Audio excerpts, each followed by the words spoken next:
What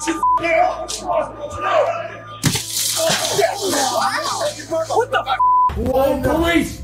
Call the police! Get him off the Maybe the biggest bank robbery in history was committed in England this week. An armed gang made off with perhaps as much as $90 million. He was one of the most legit gangsters of all time. He really is. I was kidnapped, I was tortured, and I was left for dead. Because I genuinely felt like I was going to die at this point. He had a knife. He cut my head. These are the stories of fighters who couldn't leave their aggression behind and ended up with their hands cuffed. Did he actually shoot people? Yeah. He chased this dude who molested a family member. I heard it was his daughter. He drove his car in a rage and shot a gun at him. My only wish is that he did it with his hands. Ran that car off the road, pulled that guy out of the fucking car, and beat him to death. Surprise, surprise! The king is back! The notorious one, Conor McGregor, who has had several run-ins with the law. The Irishman went behind bars for the first time when he and his entourage were caught on video attacking a bus with loose objects after a UFC media event at the Barclays Center in Brooklyn, New York in 2018. I just thank the Lord Jesus Christ that man had not got the balls to step foot off that bus, or that the bus door did not open, because if that bus door had have opened, this man would be dead right now. He would be in a box and I would be in a cell. McGregor hurled items, including a hand dolly and a guardrail, shattering the vehicle's windows and windshields.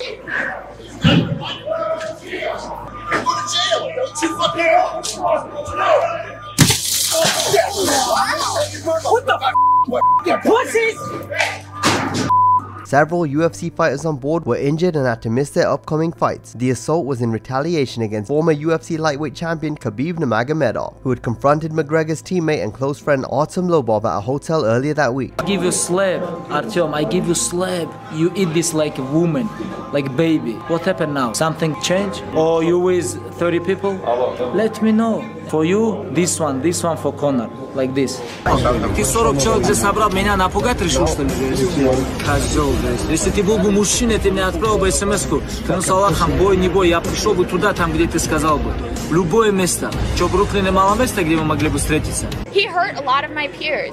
He hurt a lot of his peers. Imagine if, like, he was on that bus and this was, like, one of his first fights in the UFC and somebody he looked up to went and did a hoodlum act like that. Really? You're a professional athlete and you're lowering yourself to throwing a dolly at a bus? I will never root for him. He will never have my support. There's controversy and so many people they either love Conor or they hate him. So his nut huggers are going to be like, how dare you speak of the king like that? Blasphemy! They will follow him blindly. Like, he's the kind of person who could be a cult leader and have all his little minions who would kiss his feet for, oh yeah, kiss my feet, okay, I will. What he did was wrong. I still think he's a piece of shit, and I'm always gonna think he's a piece of shit. Send me a message, like location, I'm gonna come. Whatever you want, doesn't matter. Ireland, New York, Brooklyn, or Moscow, doesn't matter. Conor McGregor should be cut from the UFC completely. You don't know what to do, you don't know what's happening. And it was scary. It was scary for everybody. Every single person on the fighter buses, he put our lives in danger. From then on, things went from bad to worse for Mystic Mac. In early 2019, news broke that Conor McGregor was being investigated by Irish police for allegedly sexually assaulting a woman at a Dublin hotel in December 2018. Then, in October 2019, another woman came forward, accusing McGregor of sexually assaulting her in a car outside a Dublin pub. McGregor denied both allegations, but was arrested and questioned before being released. The self-proclaimed champ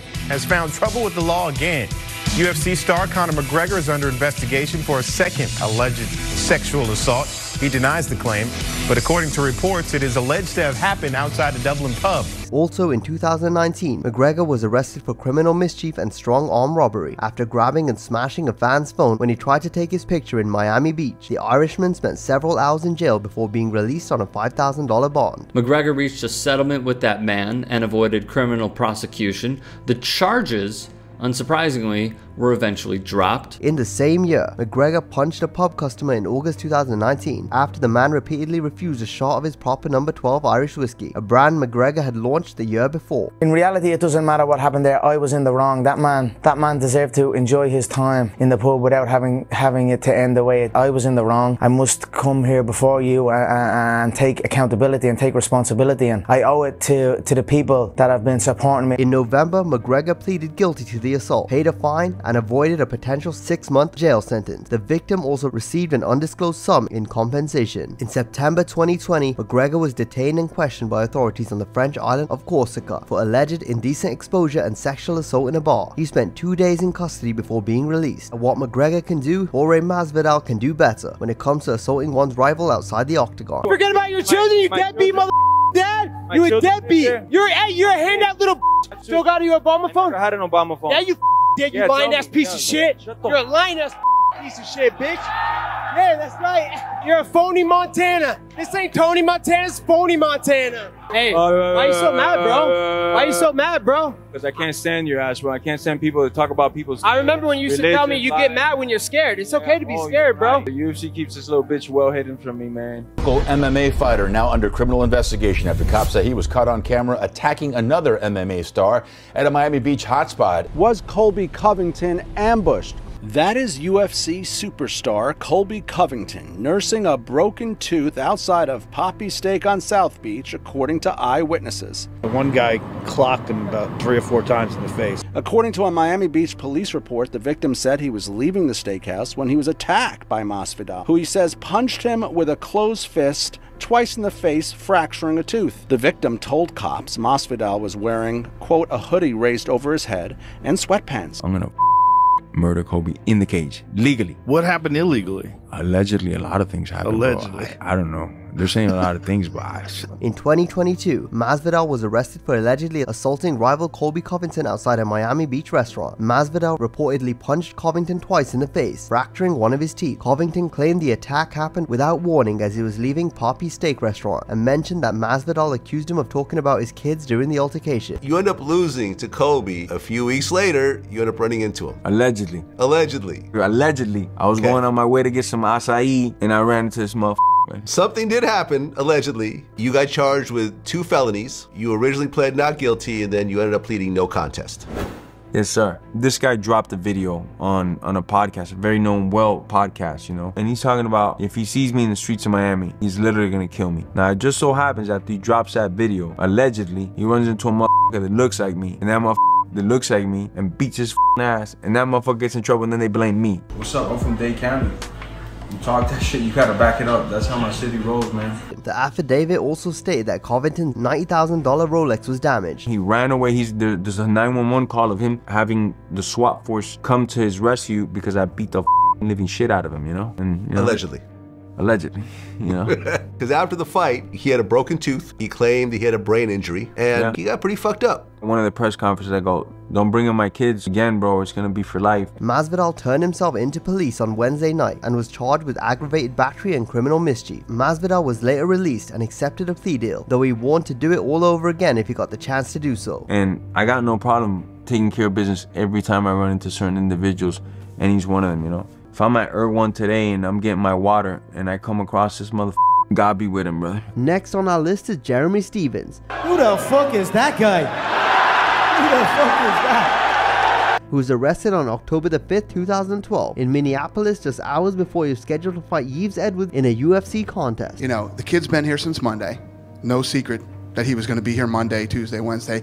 They arrest him almost at noontime on Friday after he weighs in yesterday and everything else happens. So in my opinion, after dealing with this all day, that was done on purpose. Do you know what losing this purse means to a kid like Jeremy Stevens? It's a huge blow. This is how these guys make a living. This is how they feed their families. This is, you know, he spent money to get to this fight. Money he probably didn't have.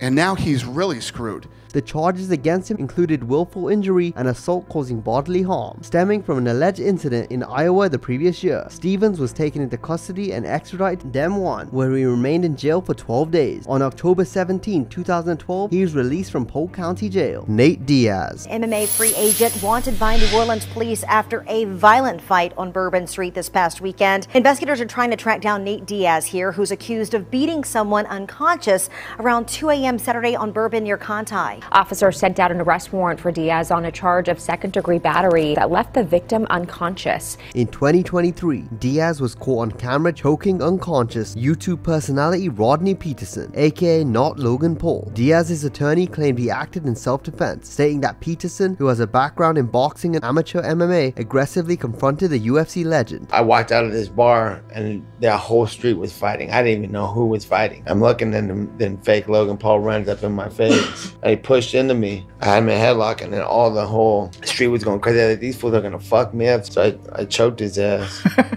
I was defending myself. The BMF challenger turned himself into New Orleans police on charges of battery after the brawl, and he was released after posting a $10,000 bond. Nate's big brother Nick Diaz has also been arrested multiple times. Nick Diaz has pleaded no contest to a DUI charge, and by making a plea deal, the prosecution will throw out 3 additional charges against Diaz, including a second DUI offense. TMZ Sports reported that Diaz was sentenced to 2 days in jail, but was given credit for a day already served and will now spend 1 day in jail. In 2013, Nick was arrested by the Lodi Police Department for driving under the influence. The charges included driving with an alcohol or drug level above 0.08 and unsafe speed for the prevailing conditions. He missed several court dates relating to this arrest and was ultimately arrested again in August 2014 after a bench warrant was issued. A year later, Diaz was arrested for suspicion of DUI, obstructing a police officer, destruction of evidence, and driving with a suspended license. The MMA legend attempted to induce vomiting to avoid a breath test, which led to additional charges. He was released from jail the same morning. Do you have any message to your fans about the arrest or anything, or when are you going to fight again, brother? Next year, bro. Dude, we're pumped. Who are you going to fight, man? Who do you want to fight the most? Fighting everybody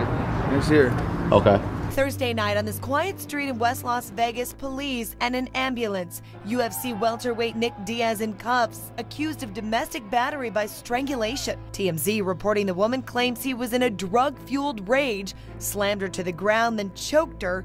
She was treated for multiple injuries. Diaz sent to CCDC. UFC releasing a statement saying in part, quote, "The organization does not tolerate domestic violence and requires all athletes to adhere to the UFC fighter conduct policy," adding official allegations will be investigated by a third party. I always said to him and his brother, I seen him one time outside of a club. Some dude was about to fight them, and I said, bro, you fucking with the wrong dudes. He goes, fuck that, bro, you don't know me. I said, hey, Nick grabbed his ass, pop, pop, pop, 3 elbows, pop, pop, 2 knees. The fight was over, blood everywhere. I just tapped the dude and said, I told your ass. Hussein Askabov also faced serious allegations when he was arrested alongside his brother for alleged involvement in kidnapping, torture, and robbery in Thailand in 2023. 2 Russian MMA fighter twin brothers apparently bound and tortured an Italian man in order to extort money.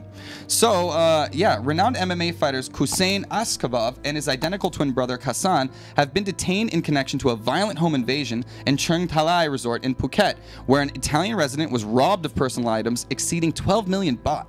The Italian victim was discovered by resort staff, bound and severely beaten. The charges included serious claims of violent crimes, which led to their initial arrest. After further investigation, evidence and circumstances emerged that led to the brothers being released and the charges being dropped. What do you think about a UFC fighter allegedly being arrested for involvement in kidnap, torture, and extortion in Thailand? Carl Roberson and this guy have a lot in common, apparently. You know what, Jake? You know what this all loops back to? Fighter pay. No, I'm kidding. The details of what specifically exonerated them haven't been shared, but for now, Askabov is no longer facing these serious allegations. Paul Robeson. Prosecutors are looking at 10 years for the former fighter, but his accomplice, Thompson, might get away with a little less. Why? Because besides the fact that Roberson's committed a robbery, he's alleged to have been the mastermind behind it, plus the fact that police booked him for additional possession of a controlled substance charge and multiple weapon offenses. In 2023, the former UFC middleweight was arrested and charged in connection with a residential burglary in New Jersey, where over $200,000 worth of jewelry and valuables were stolen. The Howell Township Police Department confirmed Robeson's involvement, noting he was arrested and later released on bail. The burglary involved suspects who allegedly entered a home through a rear door, stole items from the master bedroom, and were captured on surveillance cameras. Leonard had his $80,000 presidential Rolex stolen,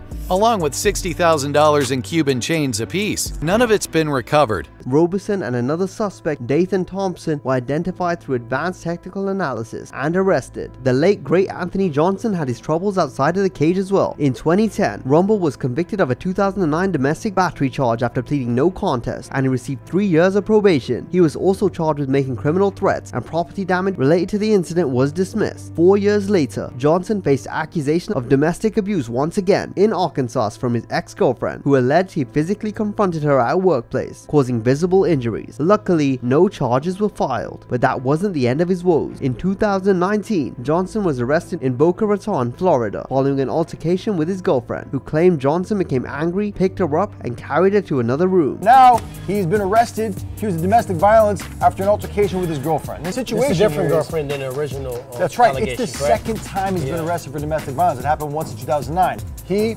grabbed me during an argument. I was trying to pack his stuff up to kick him out of the apartment, and during that he grabbed me and took me to another room, and I was scared because he's an MMA fighter and he's strong and he's powerful, and I called the cops. When the cops got there, they talked to Anthony, and Anthony said, look, yes, did I grab her and pick her up? Yes, but only because I wanted to stop the argument. So did she confirm the same story? Did she confirm that he did not actually strike her or hit her? Or Correct, like that? but the way that the law works is you can't really lay a hand on somebody like that. You can't get physical with a person. He was charged with domestic battery for quote-unquote actually and intentionally touching the alleged victim against her will, though he pleaded not guilty. The case was later dismissed after Johnson agreed to attend anger management and comply with bi-weekly drug tests. Second time, second strike, you can't do this stuff. Go to counseling, brother. Learn how to communicate, learn how to talk, surround yourself with different people. Insanity is doing the same thing over and over and expecting new results. If you're attracting the same type of women, causing you to the point where you're constantly in quarrels, you gotta evaluate that. Listen to this man. In another incident on May 11, 2021, Johnson was arrested in Fairfield County, Connecticut for identity theft as he allegedly used a stolen credit card to purchase a flight in November 2019. I know AJ pretty well, and knowing that he just made an obscene amount of money,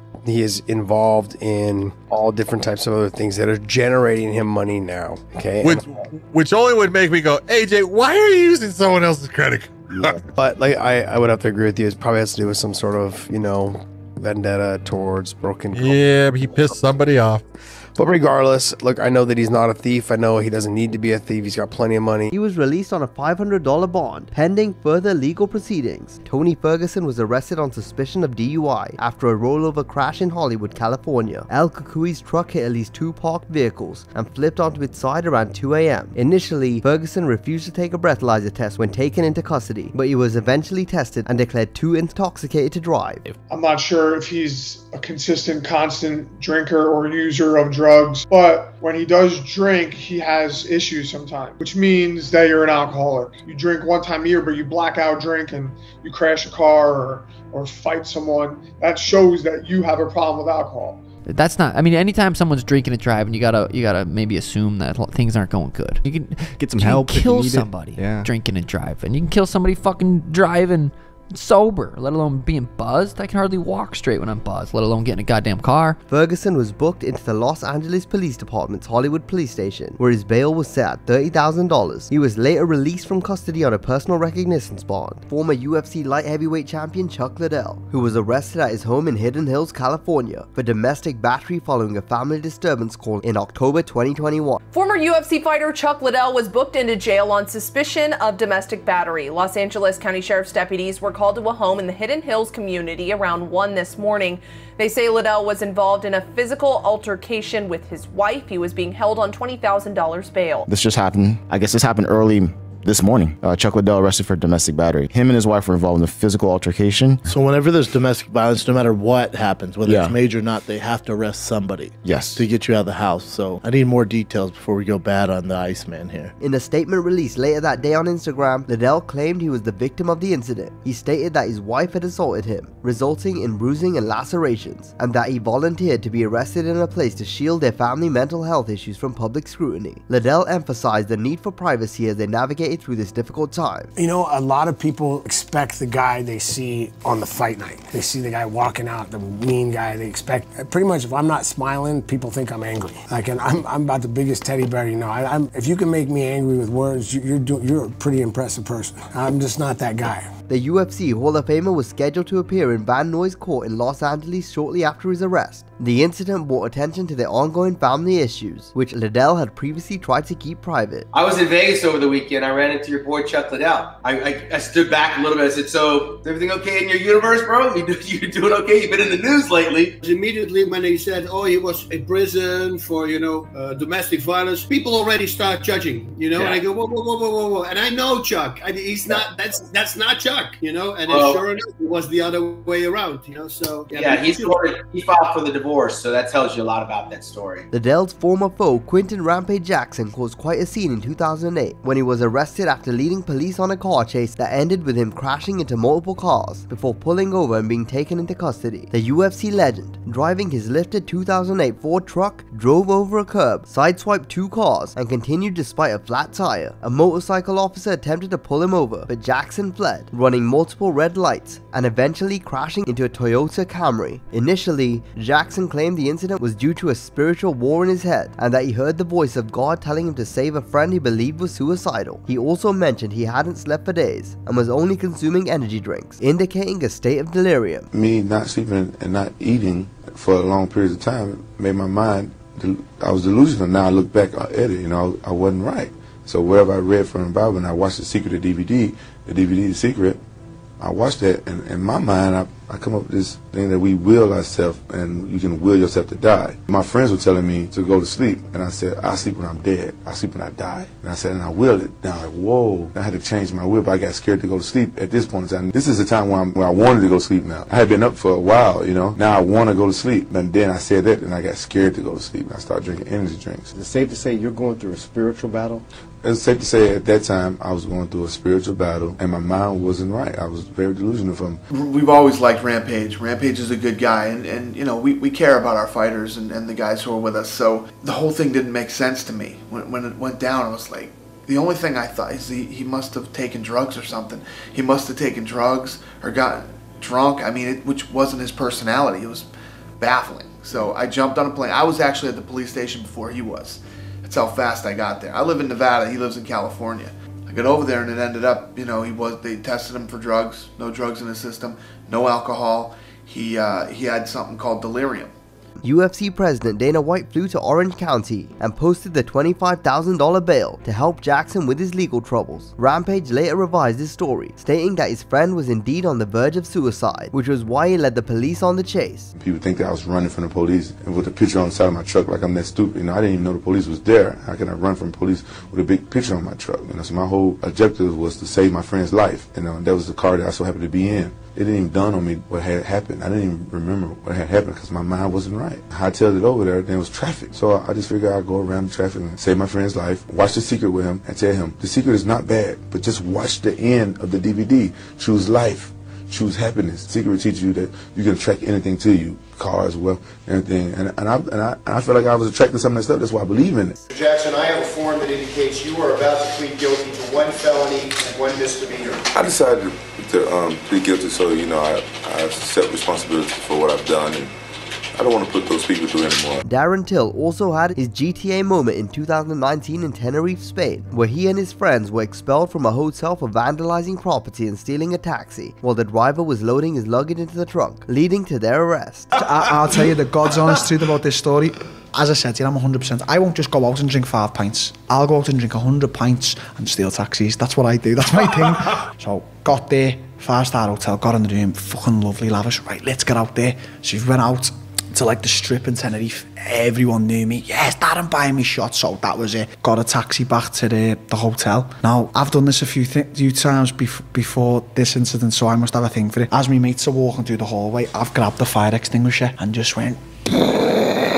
just sprayed them. We went in the room. We've destroyed the room. We're throwing mattresses off the balcony. There's some guy at the bottom started shouting. I've got a tech chair, threw it off the balcony. We're just going mental. We've grabbed our suitcases before the hotel staff could come. We've went out the fire exit. We've gone up this hill. We've rang a taxi to the hotel. As this taxi's come, I've sat in the back of the taxi. One of my friends has jumped in what he thought was the passenger side, but it was the driver's side over there to the side. And I went, what are you doing? He went, fuck, I thought it was the Pazzy side. He went, fuck it anyway. And I went, no, lad. And I'm in the back going, stop it. I'm going, drive it back now. We'll be okay. He went on a whole trip around the island. He was doing donuts and skids. And I'm in the back going, crying. I'm going, stop the taxi, please. Lad, we're going to get fucked. He skidded the taxi, bombed it out. So I've ran the other way. I've thought I need to get away from him. And I've sat by this car. And I've thought I'm just going to sit here. Ease draw attention next minute. These busies have just all pulled up and just grabbed us. They just knew straight away, and they were just like, fuck. Have the guns out now? They had the guns out. They all knew who I was. They must have been, like, they were big fans. I didn't steal a taxi or anything. It was just basically Darren Till steals taxi in Tenerife. You have to go with that headline. I can't come out and say I didn't steal a taxi. Listen, I took the rap for him. I got a few fucking beatings off Colin, got shouted at, but that was it. Till and 4 others involved in the Tenerife incident were sentenced for damage and unauthorized use of a vehicle. They were collectively fined around $13,000. In July 2022, Till was arrested in Sweden for drunk driving. He was pulled over for speeding and initially denied driving, but later admitted to being behind the wheel. He was found to be 3 times over the legal alcohol limit. A year later, Till appeared in Liverpool court, pleading not guilty to charges of driving while disqualified, driving without insurance, and obstructing a constable. He was granted bail and scheduled to return on August 30th. At the hearing, Till admitted guilt for driving while disqualified and without insurance, while the obstruction charge was dropped. The UFC light heavyweight Volkan Oezdemir faced legal trouble beginning in November 2017 when he was arrested in Fort Lauderdale in Florida on charges of aggravated battery causing bodily harm. The arrest stemmed from an alleged bar fight incident where Oezdemir was accused of striking another man causing significant injury. He was held in Broward County Jail on a $10,000 bond. What? What? Yeah, you think you're so tough?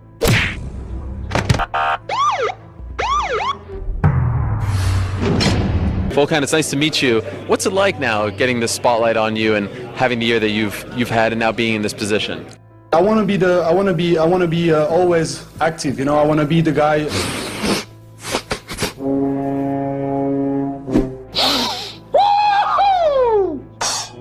They use that creatine to cut cocaine. I just took it.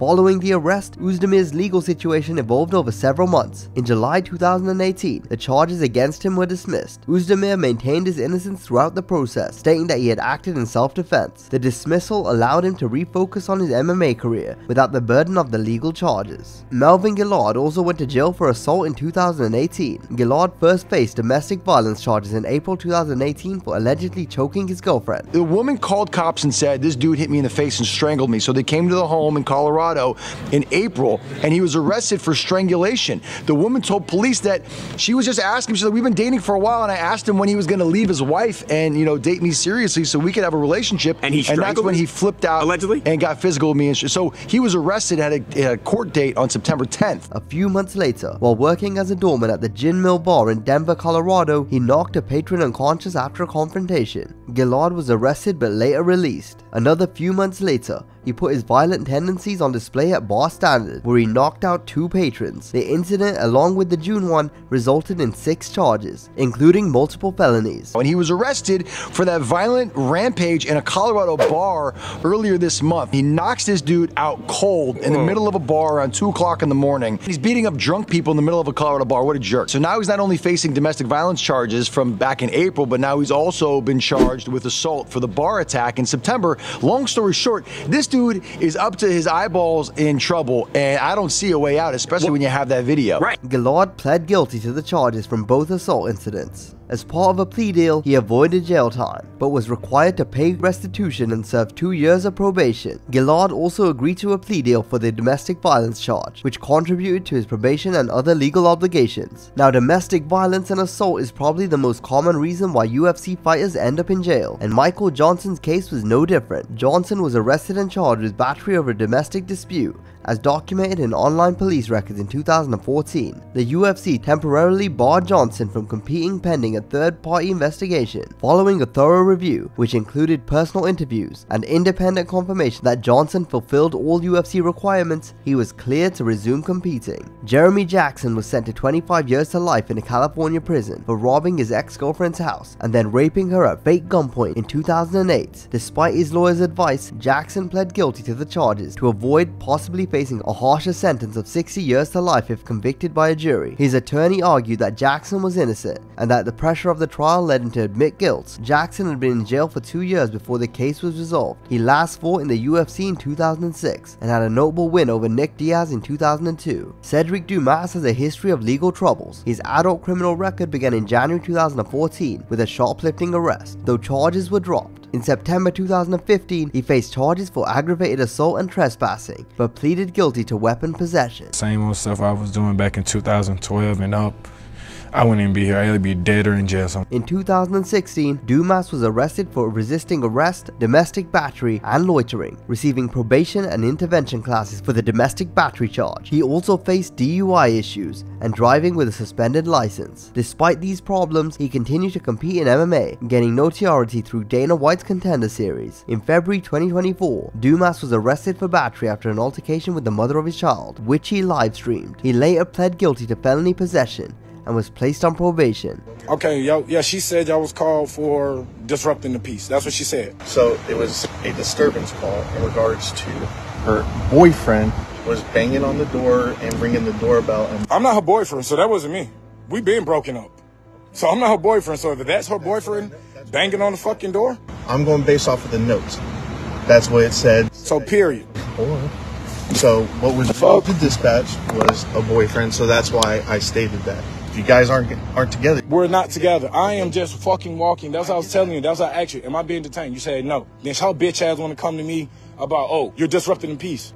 His arrest and legal issues have sparked significant controversy and the debate about his place in the UFC. Erwin Rivera's troubles with the police had to do with mental health issues. In January 2021, Rivera was arrested in Palm Beach County, Florida on 2 accounts of attempted murder after allegedly stabbing his 2 sisters. Initially held without bail, Rivera was later moved to a mental health facility instead of remaining in jail. On January 8th, his sisters publicly expressed their support, wishing for their brother to receive the help he needed for his mental health. On October 19, 2021, Rivera was granted conditional release after pleading not guilty by reason of insanity, and it was determined he was experiencing a psychotic episode during the stabbings. I have a whole team and everything, you know, because they wanted me to. I'm doing everything that I have to do. I have to take medication. I'm doing everything. I have to see my psychiatrist, whatever. But, you know, the no sleeping thing, after you go about 3 days, 4 days without sleep, you forget how to sleep. I read over 30 books, you know, in jail, and I had to learn about human consciousness. I had to learn about human emotions, human feelings.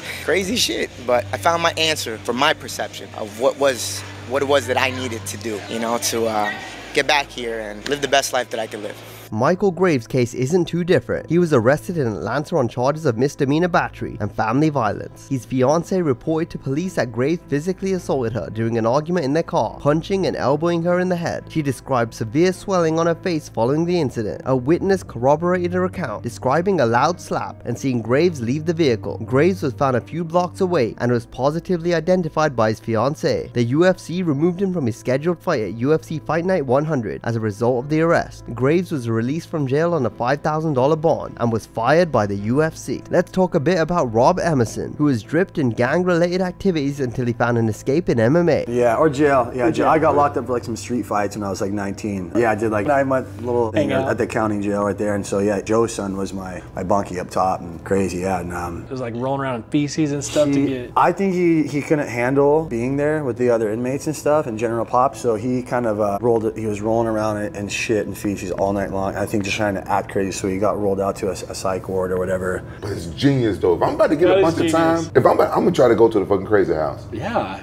But even then, he found himself in jail in 2007 for a street brawl in 2006. According to Emerson, the street fight was a case of mistaken identity, with a bunch of Persian guys who thought Rob and his friends were a group of guys that they had apparently fought earlier. So when Emerson and company had jumped into a 12-on-4 battle, he had to put his fighting skills to good use. The fight left the Persian guys badly wounded, but Emerson's lawyer had things firmly under control until someone googled the fighter's name and saw who he was. Given his shady past, Emerson was considered a quote-unquote problem and sentenced to 2 months in prison. Abel Trujillo, who was arrested for sexual exploitation of minors. In July 2019, police executed a search warrant on Trujillo's phone and discovered dozens of nude photos of young women. The investigation was prompted by a tip from an underage girl who reported that Trujillo had contacted her on social media and sent her nude photos. Although the victim initially blocked him, she later resumed communication due to his celebrity status, but became uncomfortable when the conversation turned sexual. Police were able to verify that the photos were of Trujillo by matching his body style, tattoos, and skin tone, and the UFC fighter was arrested after he admitted to having multiple conversations with females under the age of 18. Trujillo faced serious charges, including attempted sexual exploitation of a child and promotion of obscenity to a minor. Each felony charge carried a potential sentence of up to 18 months in jail and a fine of $100,000. Trujillo was ultimately sentenced to 2 years of probation. Cody East, a former UFC heavyweight fighter. East is back behind bars after a domestic violence incident over the weekend. According to a criminal complaint, East got into a fight with his wife and is accused of refusing to let her and their kids out of a car. The woman told deputies he made threatening comments and pushed her when she tried to stop him. He's charged with child abuse, false imprisonment, and battery. East has faced similar charges in the past. Who was most recently arrested on March 13, 2022 in Albuquerque on charges of child abuse, battery, and false imprisonment of a household member. The arrest followed an alleged domestic violence incident where East was accused of preventing his wife and children from leaving a vehicle and making threatening comments. East had several outstanding traffic warrants at the time of his arrest. This was not his first legal issue. He's faced multiple arrests for various offenses over the years, including a 3-year prison sentence in 2008 for child abuse. Cody East could make his first court appearance as early as today. Jail records say Bernalillo County deputies arrested East Sunday morning for aggravated battery, aggravated assault, and false imprisonment charges, all felonies. East, a former UFC heavyweight fighter out of Albuquerque, has faced similar charges before, pleading no contest to child abuse charges 8 years ago and serving a 3-year prison sentence. In a 2015 interview with our own Jared Chester, East insisted that past was behind him. I just got kind of in this bad lifestyle. But you know, that was when I was 18. I'm 26 now. I made some mistakes. I grown from it, and I'm a better man because of it. We did some checking. MDC does list East's jailhouse bond at $30,000 cash. Colby Covington, who was a bit of a firecracker in his younger years. In June 2010, Covington got into a fight near the Oregon State University campus, where he was walking with a friend when they encountered some men who began calling them names. Colby was furious at the insults, and he unleashed fury on the troublemakers, for which he was cited for 4th-degree assault and given a court date. The incident wasn't the first time Colby had run into trouble. Before joining OSU, he had a bit of a rough history. He wrestled for 1 year at Iowa and was a powerhouse in college wrestling, but his time there was marred by an incident in 2008 where the UFC welterweight was arrested for DUI and eluding police after trying to race back to his apartment in his car. His blood alcohol level was more than 3 times the legal limit. As a result, Colby was suspended from the Iowa program and had to sit out his sophomore year as a redshirt. Jamal Hill also had minor troubles, like assaulting his brother over a domestic dispute. A former UFC light heavyweight champion with ties to West Michigan is facing assault charges. Court documents show Jamal Hill was arrested Monday in Kentwood and released from jail the same day. He's facing a charge of misdemeanor aggravated domestic assault. According to TMZ, Hill assaulted his brother. Hill graduated from Rogers High School in Wyoming and later played basketball at Davenport University.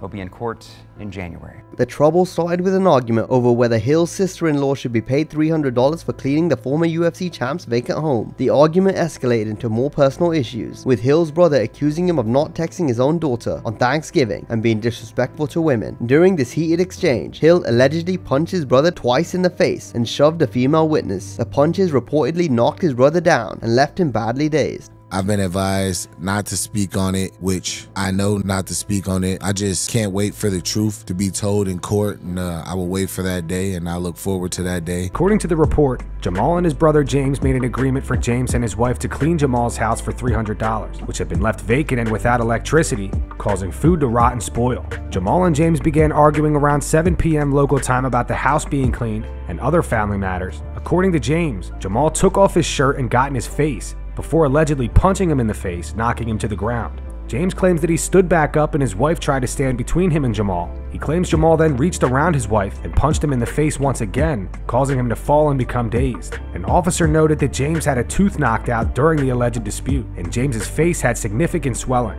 Hill's brother was hesitant to call the police because he didn't want to damage his brother's fighting career. However, an unidentified witness confirmed the brother's account, stating that the victim was speaking truth during the argument. The police observed injuries on the victim, including a swollen face, a swollen eye, and a chipped tooth. Hill was arrested without incident and charged with 1 misdemeanor count of domestic violence. In January 2015, former WEC bantamweight champion Brian Bowles was arrested on multiple felony charges in Arcade, Georgia. SureDog reports that former WEC bantamweight champion Brian Bowles was arrested earlier this month. Authorities discovered methamphetamine and marijuana and is facing a number of felony counts, including possession and intent to sell, as well as possession of weapons. Bowles last fought in May of 2013, where he was stopped by George Roop at UFC 160, and later Bowles tested positive for elevated levels of testosterone and was fined and suspended by the Nevada Athletic Commission. The arrest occurred on January 14th, when police were investigating a different individual at Bowles' residence. During the search, officers discovered methamphetamine,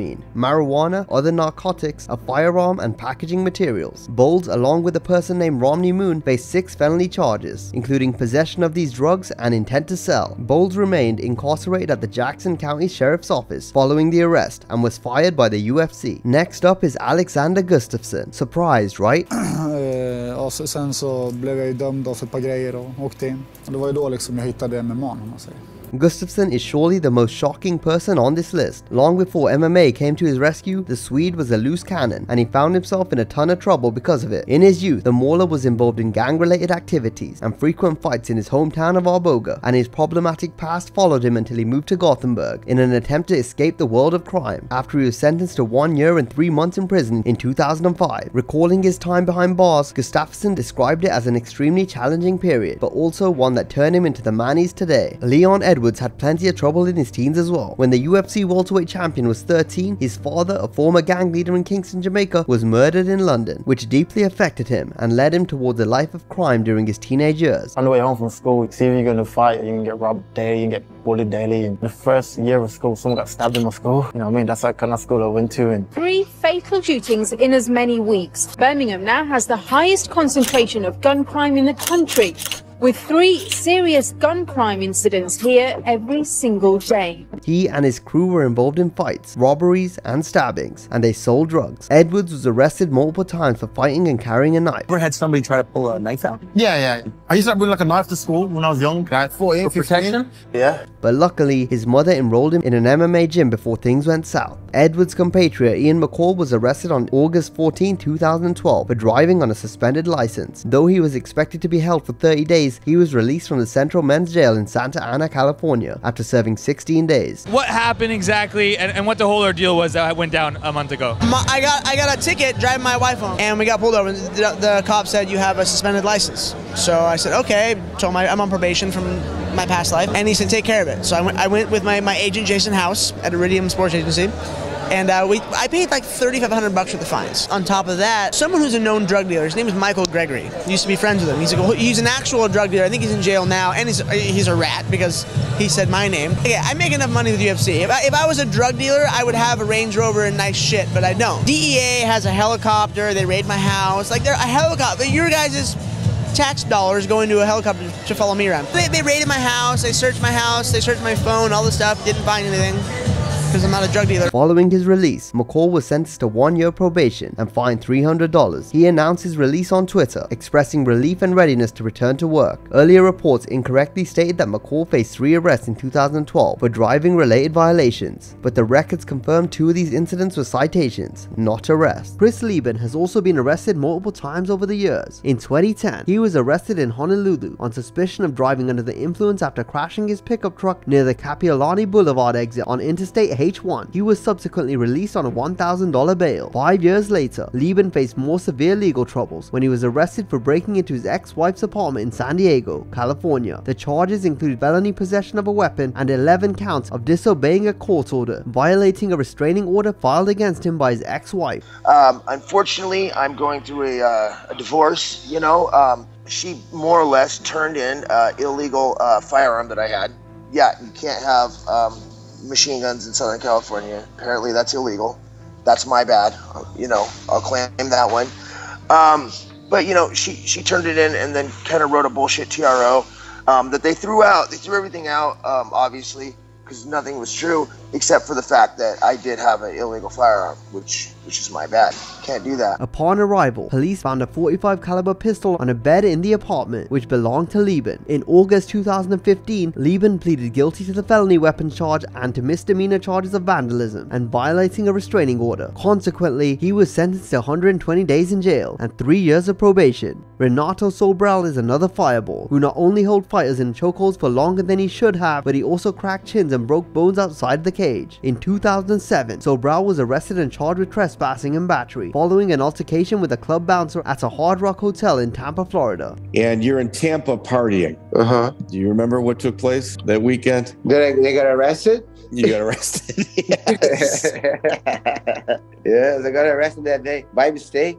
I did something that I was supposed to do. You fought a couple bouncers.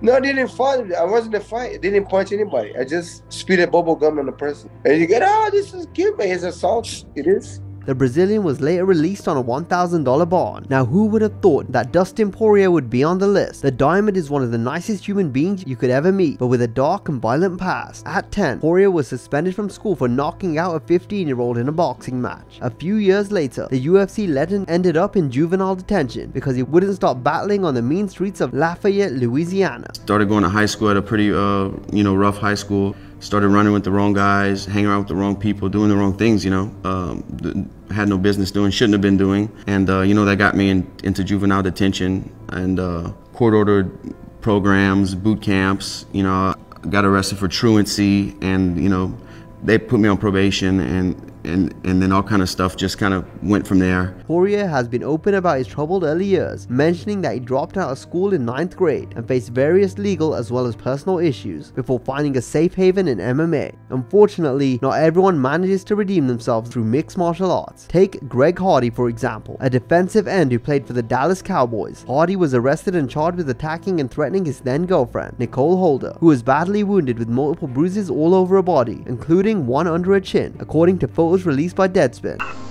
A 911 call came in from this Charlotte apartment building. Okay, what's going on? Domestic violence. Some girl's in her upstairs, and I heard it, and I seen it. He is beating her right the now. So get here now. I was in the apartment. He's beating her ass. We need the police here now, before this girl gets seriously hurt. Holder claimed that Hardy threw her against a bathroom wall, threw her on a bed covered with assault rifles, choked her, and threatened to kill her during an altercation at his apartment. Hardy was convicted of domestic violence against Holder in a bench trial. However, he appealed for a jury trial, and the case was dismissed in February 2015 when Holder stopped cooperating with the authorities. Domestic violence charges against Panthers defensive end Greg Hardy were dismissed today after the district attorney claimed the accuser in the case could not be located. The DA also said in a statement that they have reliable information that Hardy and his ex-girlfriend reached a civil settlement and that she intentionally made herself unavailable. There were reports that Holder and Hardy had reached a civil settlement and that she intentionally made herself unavailable to the state. After the case was dismissed, Hardy requested that the charges be expunged from his record, and a judge in Mecklenburg County, North Carolina signed the order, effectively removing the incident from Hardy's record. During the legal proceedings, Hardy was placed on the NFL Commissioner's exempt list on September 17, 2014. He later signed a 1-year, $11 $7.3 million deal with the Cowboys on March 18, 2015. 2 counts of assault on a woman, but there's a quirk in the law in Carolinas where you can go before a jury trial. But what happened was that the alleged victim failed to show up, is thrown out, so he gets a full year's pay, $13 million, then comes back this year and has to lay out the first 4 games. All right, fine. Now, anybody, in my opinion, that lays a hand on a woman, I don't care who you are, my friend, you never come back in this league. But Dallas Cowboys owner Jerry Jones, in his desperation to get a pass rusher, said, well, you know what, America, our Cowboy fans, he's all right. He's a good boy. We're going to get him all straightened out over here and bring him in there, which he did. The NFL issued Hardy a 10-game suspension for multiple violations of the personal conduct policy related to the incident with Holder, but this suspension was reduced to 4 games on appeal. In 2016, Hardy was arrested for cocaine possession in Dallas, Texas. A couple of years later, Hardy entered the world of MMA, but with little to no fan support due to his criminal record. He ended up failing in the UFC with a losing record of 4 wins and 5 defeats. Josh Grisby was also held on domestic abuse and assault charges. Grisby had initially been arrested on August 1st, 2014 and faced multiple counts of improperly storing firearms near minors, as well as assault and battery on his wife. Despite posting $2,000 bail and being released on August 4th, Grisby allegedly assaulted his wife again the same day. He reportedly punched and kicked her repeatedly and even sent his bull terrier after her. Former UFC fighter arrested twice over a 4-day span for allegedly beating his wife and sicking his dog on her. Caitlin was afraid to go to police before because Joshua threatened to kill her and her family. Text messages in the report show multiple death threats made to Caitlin from Joshua. Grisby was first arrested on August 1st. He was charged with domestic assault and battery and 2 counts of improper storage of firearms. Fortunately, his wife managed to escape and sought help from a neighbor, who then called the police. We ran to a neighbor's house. The neighbor called me immediately. Her hair was all disheveled up from having been pulled by her head.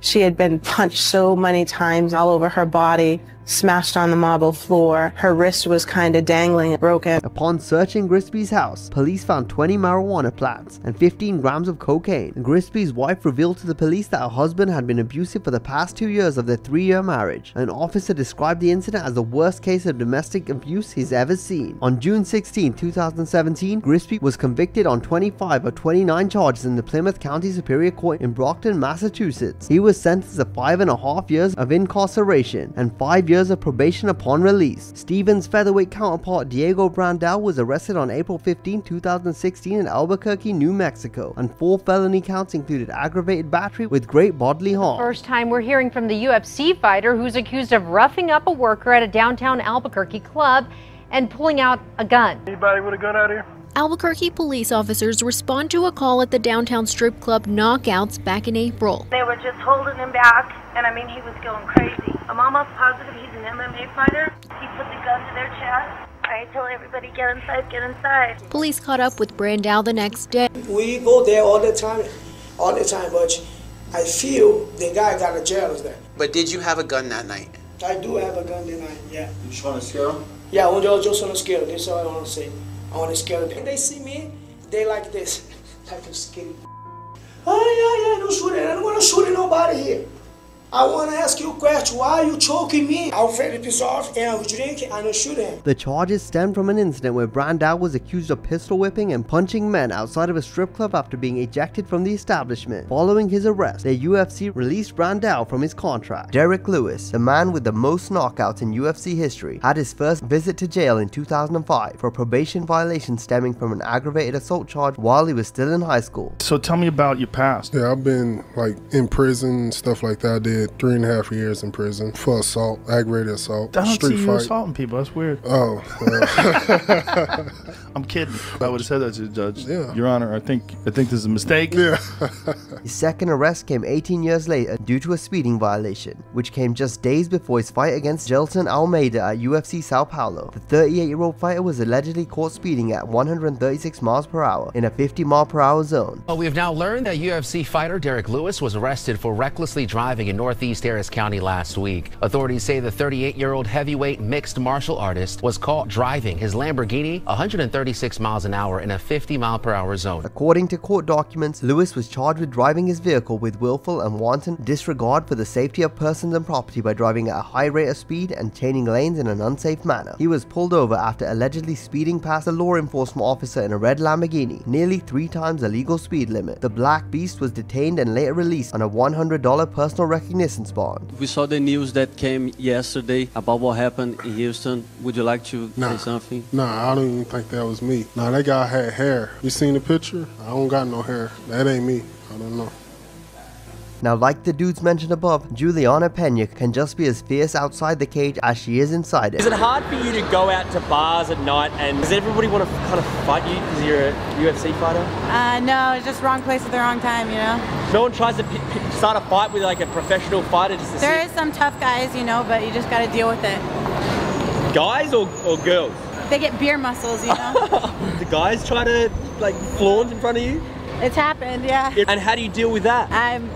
Break the wrist and walk away. Oh, for real? In December 2015, the Venezuelan vixen was arrested and charged with 2 counts of assault after kicking multiple men in the groin outside a bar. We were just at the Globe. We left the Globe. A 20-person brawl just broke out, and this guy denied us of getting inside because his face had been beat to shit by 20 other guys that were on the corner at the Globe. Pena and her training partner Josh Go got into a street fight involving 20 people outside Globe Bar and Kitchen in Washington. Go sustained a facial injury during the brawl, and the duo walked into Zola's bar to use its bathroom and clean up his face. You cannot deny me my human right, knowing the owners of the bar and the bartender who served me all night, to wash his face. Pena claimed to know the owner, but Zola's employees denied them entry because of the blood on Go's face. According to witness statements, this led Pena to become irate, and she kicked 2 employees in the groin. After the incident, Pena and Go were shoved out of the bar, and then Pena was soon taken into custody for assault. I'm being arrested. She's already No. Who did I hit? Right now, that there's probable cause to believe that she assaulted 2 separate people. Okay? 2? Wait, 2? 2 counts of assault. Thiago Silva. All right, breaking overnight news: a famous Ultimate Fighting Championship fighter waiting for his first court appearance right now in jail in Broward County. Did you pull a gun on your wife? No. Why did you go there? She wants my money. It was your money. What happened? Tell me the money. She wants my house. She wants my money. Just don't record. Can you do that for me? Who did you threaten when you were there? In February 2014, Silva was arrested after an armed standoff with the Broward County Sheriff's Office at his home. According to a police report, Silva had previously held a revolver in his estranged wife Taisa Kamiji's mouth and later threatened to shoot up Kamiji's boyfriend, Pablo Popovich's mixed martial arts school. In his home in Fort Lauderdale, a SWAT team was called, and then they finally found a way to arrest him and take him into custody. The charges that Thiago Silva is dealing with right now: aggravated battery, resisting an officer. The academy that he went into was Pablo Popovich MMA Academy. No one was harmed physically, but maybe they were harmed mentally. And then someone walks in armed and threatens you. That could leave a lasting impression on you and your mental state. Silva even had a standoff with the SWAT team that ended when he was tased for officer safety reasons. He said he'd never fight in the UFC again when his SWAT team was around his house and things weren't looking too good for Thiago Silva. Makes sense. Good point. That's legit. Yeah, when the SWAT team is surrounding your house, probably a good chance you're in big trouble.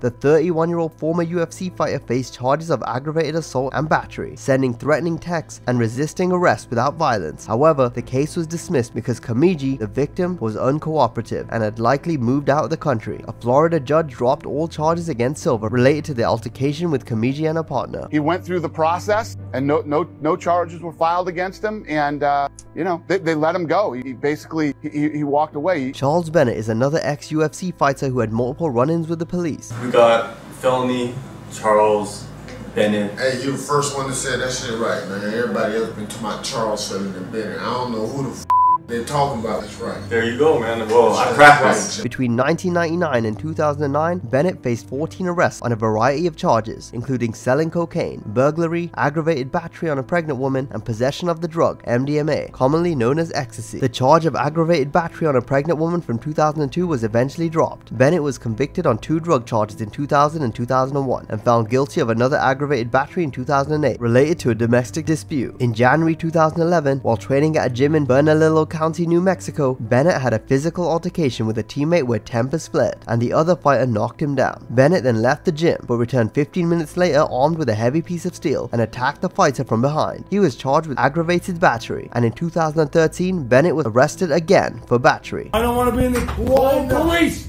Call the police. Get him off of me, you asshole. Say your lover. Get him off Say your lover. of me. Are you hurt? Yes, I am. Guess what? You're arrested tomorrow. I'm running out of breath. It feels so good. Fuck this trash. I am running out of breath here. Say I love you. I love I'm a lover. I'm a lover, okay? Hermes Franca, a promising figure in MMA, who also saw his career marred by legal troubles. In May 2011, he faced serious allegations, charged with 7 accounts of first-degree sexual assault and 2 accounts of second-degree unlawful sexual penetration. UFC fighter who lived in Oregon has been arrested on sexual abuse charges. Hermes Barros Franca will be in court today. He faces 7 counts of sexual abuse in Clackamas County, but authorities aren't releasing any more details on this. Franca surrendered to the police after a warrant was issued for his arrest. Subsequently, in June 2013, he was convicted and sentenced to 3.5 years for these charges. After serving part of his sentence in the United States, Franca was deported to Brazil in 2014 to complete the remainder of his prison term. He was eventually released after fulfilling his obligations. Now, unlike McCall, UFC welterweight Jeff Neal was arrested on Thanksgiving morning, November 25, 2021, for suspicion of driving while intoxicated and unlawful carry of a weapon. Neal was stopped by police after a night out with his girlfriend, and he chose to take a blood test instead of a breathalyzer. He explained that he had a few drinks and was carrying a legal licensed weapon, emphasizing that the situation was not as serious as it appeared. Neal addressed the incident during the UFC 269 media day, stating that he had not been charged with any crime and was waiting for the results of the blood test. You know the news that everybody's talking about, so we haven't got to hear from you yet. Do you have any comments on what happened on Thanksgiving? I mean, no comments on what really went down. It's, you know what I mean, I haven't been charged with any crime yet. They had probable cause, and I, instead of doing a breathalyzer, I chose to do the blood. So, you know what I mean, I'm waiting on the results to get back in on that, and then we'll go from there. I guess from a fan's perspective, right, everybody's like, what's the guy doing out in the morning 2 weeks before a fight, right? So, I mean, was this just a one-night thing, or is this like, has this been a tough camp for you? No, it was just a one-night thing, you know what I mean? Just decided to kick back and relax with my girlfriend. Had a few drinks, and then there was a situation that happened, and then cops got involved, and I did have my weapon on me. My weapon is like, it's legal, you know what I mean? It's licensed in my name. They made it look like I had like a MAC-10 in my lap, driving around drunk or something. It's not as serious as they make it out to be. It's not like I was like drunk off my ass, hungover, you know what I mean? Just running the streets, you know, it was a one-time thing. He assured that the incident was isolated and did not reflect a pattern of behavior. Brett Rogers was another fighter who went overboard a number of times and rightfully had to pay for his actions. Has there ever been a history of violence between you two? No. Never. Our records are clean. In September 2011, Rogers pleaded guilty to domestic abuse for choking his wife and repeatedly punching her until she lost consciousness. In June of that year, his eldest daughter told police that Rogers not only assaulted his wife but also his children. Rogers received a sentence of 60 days in jail, 3 years probation, and a $500 fine. I feel bad. I put my hands on my wife, something I've never ever done ever before in time. I've never allowed myself to get mad at anyone or allow anyone else to get me that upset.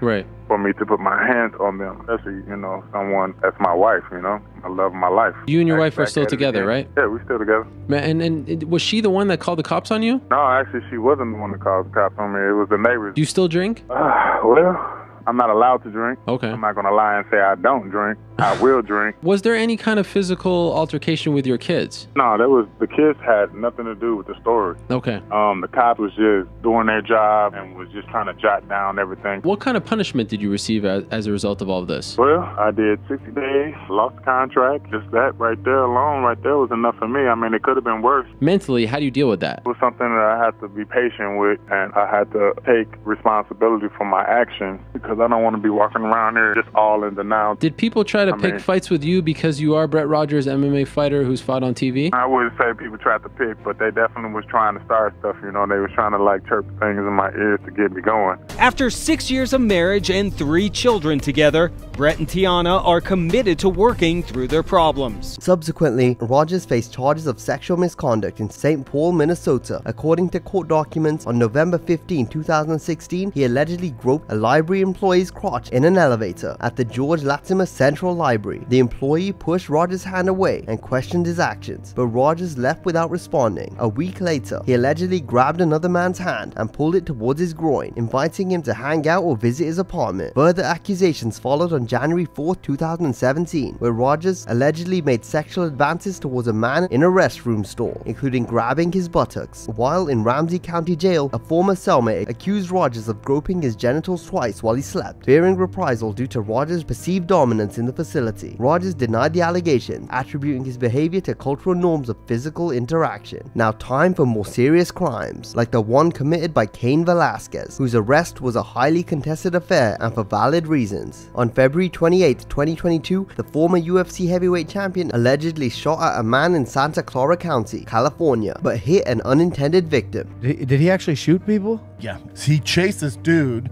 who supposedly molested a ton of kids, molested a family member. I heard it was his daughter. So Cain found that out and knew the guy was getting bail and followed the dude and was trying to run him off the road and followed him for like 7 miles in fucking San Jose. He hit the dad of the pedophile. The molester hit the dad.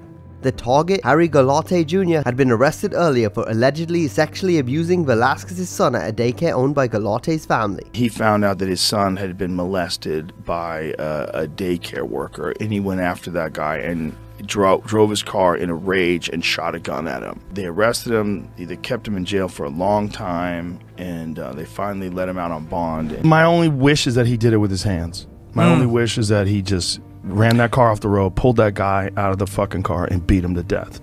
I mean, that is a sickness. There's certain sicknesses that people have, that human beings have, sicknesses of the mind. But that one, the molesting, like a fucking baby. That's a 4-year-old's like a baby. Galate was released on a personal reconnaissance bond, after which Velasquez chased a vehicle carrying Harry, his stepfather, and his mother. He reportedly rammed the vehicle and fired his gun, missing Galate, but injuring his stepfather. Velasquez was arrested and charged with attempted first-degree murder and several other serious offenses. In court on March the 2nd, he faced multiple charges, including shooting at a vehicle and assault with a firearm. Despite support from notable figures like Dana White and Khabib Nurmagomedov, Velasquez was denied bail on March 7th. I obviously feel sorry for him and his family. It's a horrible thing. I don't know enough details to speak on it, but from what I've heard, you know, we all say we do it if that ever happened to us. Anybody in the world who respect himself, who love his family, is gonna do same thing. Exactly. Come on, nobody gonna think about law or something when you have something about your family. Yeah. You have to protect your family. His lawyer continued to fight for his release, presenting 37 letters of support. After several court continuances and being denied bail again on May 16th, Velasquez finally pleaded not guilty to all charges on August the 5th. After 8 months in jail, he was granted $1 million bail on November the 8th and was released the next day and placed under house arrest. He now competes in professional wrestling on and off. Just thank you to everybody who had my support. I love all of you. Yeah, man, just always continue to be better as a person, always do good things. And yeah, just make something positive of this terrible situation, you know? My family and I, we're going to do that. The man, the myth, the legend, Jon Jones, who had had a troubled history with the law for as long as one can remember. Jones's love affair with the law started in May 2012 when he was arrested for driving under the influence after crashing his car into a telephone pole in Binghamton, New York. Though he avoided jail time, he faced a fine and a 6-month license suspension. 3 years later, Jones went a step further with his driving adventures as he was caught up in a hit-and-run case where he severely injured a pregnant lady and subsequently fled the scene. But I was very disappointed with you with that car accident thing. Yeah. When you ran away from that car accident. Yeah. You know, I think in some people's mind, they envision me, you know, hitting this car and running up and seeing that it was a pregnant lady and then taking off running.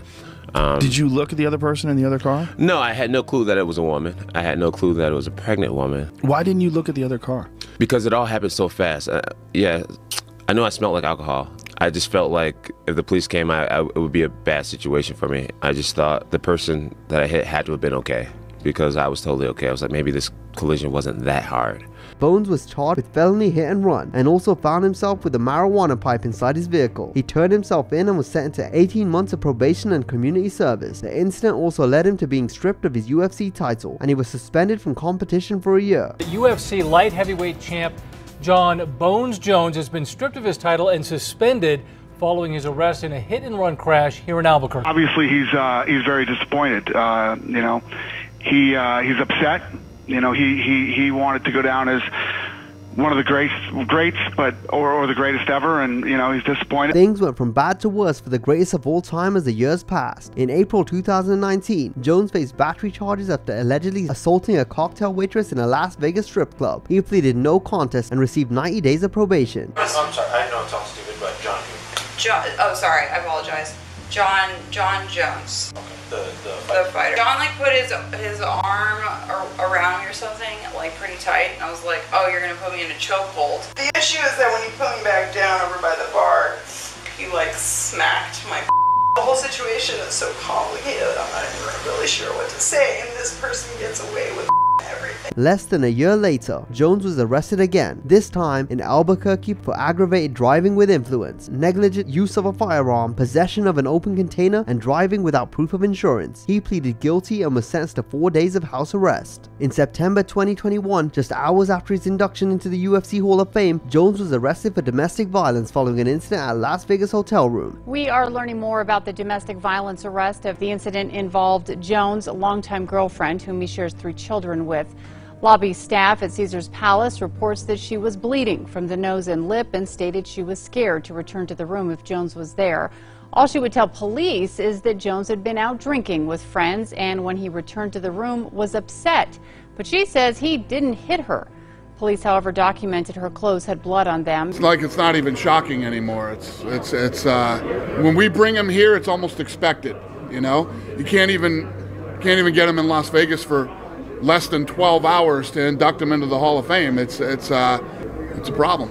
You know, this guy's got a lot of demons, man. There's GSP, the great, right, with a cool haircut, and then there is Jon Jones. He leaves this and then goes and causes mayhem.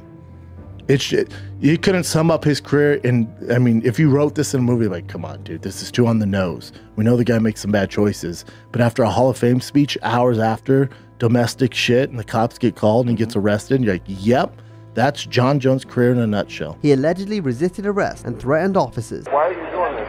This is so humiliating. I got the Hall of Fame tonight, and then you're gonna put me on this. Humiliate me, my Hall of Fame night. You fucking nerd. I hate you. I hate you. I hate you. I hate you. You nerd.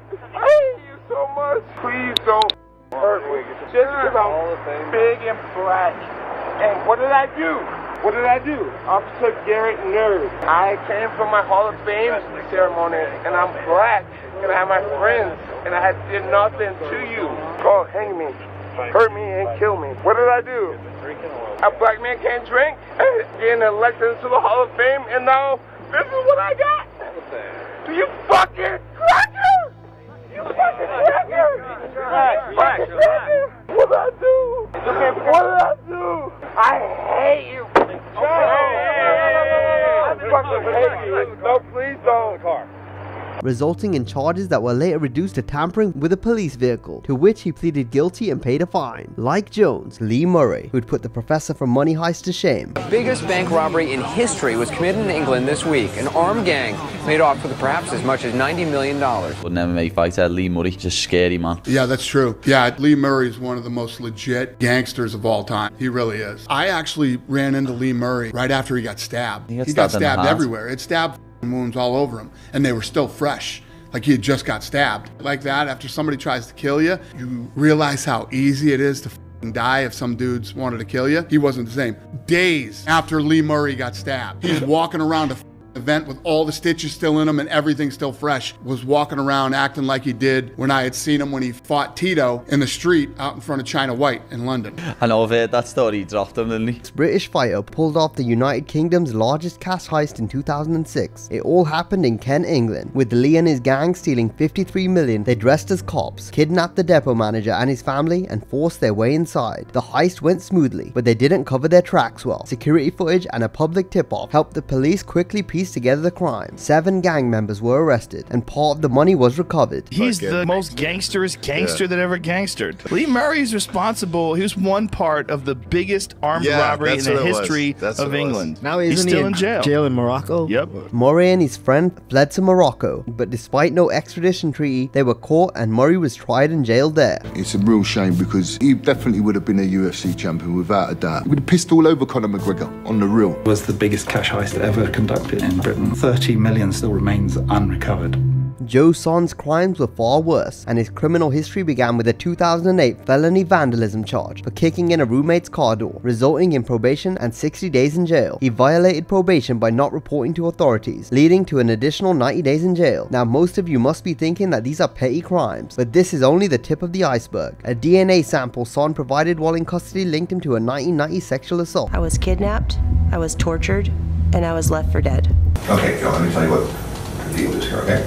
Young girl, 19 years old, late at night, early morning of Christmas Eve, 24 December 1990. Driving home to one of those big apartment complexes out on Burgers. Okay? Parked in the carport, 2 guys jam her in the carport. They grab her, put her in the car, drive her some distance away. That's bad. Very bad. And the DNA tells us it's you. Okay? Wrong guy. You recognize anybody in that? That's you, right? That's me. And what we did, showed that to the girl who was kidnapped. She goes, 100% certain it's him. I've seen that face every night I go to bed. She said, that's the face I've seen of the guy who kidnapped me, one of the guys who kidnapped me and raped me. I mean, just that alone screws you, okay? No doubt about it, okay? And the DNA is saying, yes, you're the guy. And you're sitting here saying, how is that going to fly, Joe? This is scary. You know, I can't tell you something I don't know. Well, you do know. You know, you say you have this evidence, you know, and it's scary. Initially charged with multiple counts of sexual assault, sodomy, and oral copulation, Son faced 275 years to life if convicted. However, these charges were dropped due to the statute of limitations. Instead, he was charged with conspiracy to commit murder and torture, which have no statute of limitations. In 2011, Son was found guilty of torture and sentenced to 7 years to life. In October 2011, Son killed his cellmate at Wasco State Prison. He was charged with voluntary manslaughter in 2013, and in 2017 was sentenced to 27 years, bringing his total sentence to 34 years to life. Next on the list is UFC fighter Phil Baroni, who was arrested in San Pancho, Mexico, and charged with femicide. He goes, hey bro, does this guy like hit women? And I said, well, you know, he's had a few girlfriends that needed plastic surgery. Yeah, I mean, he's kind of known for it. The charges stemmed from an incident in which Baroni's girlfriend, after revealing infidelity, was reportedly subjected to physical assault by Baroni, causing at least 37 injuries. Baroni initially claimed that his girlfriend had accidentally injured herself, but police found her with severe bruising and marks. Phil Baroni's story was that they were on New Year's Day. He said that he had smoked some marijuana and they got into a fight. He said that she told him that she'd been sleeping with someone else, and he snapped and he threw her into the shower where she hit her head, and then she laid there. And then he said that he helped her up, he took her to the bed, he took her clothes off, put a sheet on her, and then she asked him for a cigarette and a beer, and he brought them back, and when he came back, she had no vitals. So Phil Baroni's lying. There was clear signs of her having been beaten. Okay. Former UFC fighter remains in custody at Venustiano Carranza State Jail in Tepic, Mexico, awaiting trial. It's like, you know, Baroni's girl is this like invisible person initially, and he's a guy that I feel sympathy for, because like, what's Phil Baroni gonna do from age 50 to 70? You know what I mean? He must have been in a terrible place. And then it's like, but wait, he killed his girl. And then you're like, man, what if that was my daughter? And then you're all, oh. And then things change. He still maintains his innocence, claiming that his girlfriend was already dead when he arrived at the scene. Bottom line is, his story's bullshit. He beat this girl to death. That's what happened. The next guy on the list is another notorious criminal who goes by the rig name of War Machine. But I'll tell you, mentally, he's definitely got some issues. Was kind of a piece of work, you know? Man, what a nut. I don't think War's a bad guy. I think he's just a guy that thinks that the chips are always stacked against him. It's the infamous Jonathan Copenhaver, who first landed in trouble in September 2007 when he was found guilty of hitting a man and choking him unconscious during a parking lot fight in Las Vegas. To have that image out there that a fighter is choking people out is scary. Well, but that's nice to choke them out, because if we wanted to, we could smash their whole body apart. So a choke is nice and quiet, nice and peaceful. You take a little nap and you wake up, no harm done. He was sentenced to 3 years of probation and 30 days of community service, and narrowly avoiding a felony charge. Prosecutors played surveillance video from in and outside Thruster's Lounge in Pacific Beach. It immediately knocked me back. I grabbed from my mouth and kind of fell backwards onto my butt. And it took me a few seconds to to kind of come out of my daze. Compton said he was dazed, his lip was split, and 2 of his teeth loosened. War Machine, mentally, I don't know how I'm going to get through to him. I mean, I don't know if there's a shrink on staff, but if not, I mean, I don't know. I mean, I'll do the best I can with him. By August 2010, Copenhaver was sentenced to a year in county jail for a felony assault conviction from 2 bar fights in San Diego. He spent most of his time in jail, in solitary confinement, but kept a Twitter account and blog. In February 2012, he announced via Twitter that he would serve another year in jail due to previous incidents, eventually being released in October 2012 after serving over 2 years. Some guys are easy to coach. Some guys, you do the best with what you got. And he's like that. I'm doing the best with what I can do with the guy, because, you know, he's a little nutty. Hoping to mend his ways, Copenhaver started dating adult film actress Christy Mack in April 2013, but the relationship didn't last long. When this is going on, are you saying anything? Are you fighting? I start by saying, no, please don't, like, I don't want this to happen. And then I just give up. Did you make clear to him that this is not what I want? Yes, I did. I began crying at some point. I tell him, stop. And then I just lay there. After it was done, how did it end? He got off, and then I went to the shower and just kept crying. And he started screaming at me, "What's wrong with you?" By August 2014, Mack had moved on, but Copenhaver hadn't, and he brutally attacked Mack and her then boyfriend Corey Thomas at Mack's home in Las Vegas. This door comes open, he runs to Corey, he jumps on the bed, and he starts wailing on his face. Hit after hit after hit after hit. So then the door opened to the room, and the lights came on, and the defendant was standing there looking at me. A very surprised, big eye, very angry look, and could see him say the words, "What the f-?" He had already jumped onto the bed, and he had started pounding me in the face. He bit me here in the cheek, and then he bit me in the arm, and then he came lunging at me and immediately went for my neck from behind and put a choke around my neck. I was starting to see stars and go unconscious. I was on my way. I just asked a simple question. I said, well, what do you want from me? Do you want to kill me? Then he moved into threatening me. You know, how do I know if I let you go, you're not going to be a snitch? Did you tell him whether or not you would snitch? Yeah, I said, well, I'm no snitch. Okay. So that's that. I could feel him kind of release a little bit. I got to my feet and walked around the bed. I grabbed my things from this side of the bed. I looked at him, he looked at me, we nodded at each other, and I walked right back out. After assaulting Thomas for 10 minutes and making him promise not to go to the police, Copenhaver turned on Mack, beating and cutting her for 2 hours. Now, you said that after Corey leaves, you remember the defendant running at you. Yes. And then you remember, the next thing you remember is being in the shower. Yes. When you were in the shower, what was the defendant doing? He was going through my phone and yelling at me through the glass door. At that point in time, did you think you had been hit? Yes, I could taste blood in my mouth. I just remember being on all fours right in front of the shower, and he kicked me in the ribs so hard that I fell over and began convulsing, because I genuinely felt like I was going to die at this point. He had a knife, and he would push it into my ear, he would push it into my hand, he sawed off my hair, he cut my head. And I just remember him still being so angry, he broke the handle off of the knife and still continued to use the knife blade in his hand to push it into me. He looks at me and he says, now I have to kill you, I've gone too far. You can't be seen like this. Everyone's gonna know. Mack managed to escape and was hospitalized with severe injuries, including broken facial bones, a broken nose, missing teeth, a fractured rib, and a critically ruptured liver. I have been punched and kicked, smothered and bitten. I have been raped and tortured. Copenhaver was on the run for a week, but he was apprehended on August 15, 2014 in Simi Valley, California. After authorities tracked his cell phone, he was extradited to Nevada and faced 36 felony charges, including attempted murder, kidnapping, and sexual assault. He was sentenced to life in prison, with the possibility of parole after 36 years. A former MMA fighter sentenced to life in prison for assaulting his girlfriend has apparently found love. TMZ is reporting that War Machine is now engaged to his pen pal, 30-year-old Ashley Farrington. Right now you're looking at a picture here of the couple. They are only allowed to hug. Nevada does not allow conjugal visits. War Machine has a chance of parole in 35 years. Travis Fulton's crimes were far worse. Fulton was arrested by the U.S. Marshal Service on February 19, 2021 and was held in Lynn County Jail over sexual exploitation and child pornography. An MMA fighter from Waterloo is facing federal child pornography charges in Iowa. Court documents show Travis Fulton tried to get a minor to engage in sexually explicit conduct so he could take pictures of it in November of last year. The documents also say he had a flash drive with child porn on it and was receiving child porn via the internet. He bought the camera and flash drive from outside of Iowa, which elevated the charges to federal court. Fulton is facing up to 70 years in prison. Initially, court records show he was indicted for enticing a girl under 18 to engage in sexual behavior that he photographed over several years. In March, however, a federal grand jury expanded the indictment to include another victim, also under 18. Fulton faced charges of felony sexual exploitation, receiving and possessing child pornography. According to court records, one case of exploitation happened between June 2013 and April 2020, and the other around November 2020. The indictment didn't specify the exact locations of the crimes, only that they were within the U.S. Attorney's North District of Iowa jurisdiction. Court papers further revealed that Fulton had agreed to plead guilty to 2 of the 4 charges, 1 count of exploitation and 1 count of possessing child pornography. A federal judge set a plea hearing for July 23rd. However, just 2 weeks before the hearing, Fulton died by suicide. Fulton would be found dead in his jail cell. Cause of death?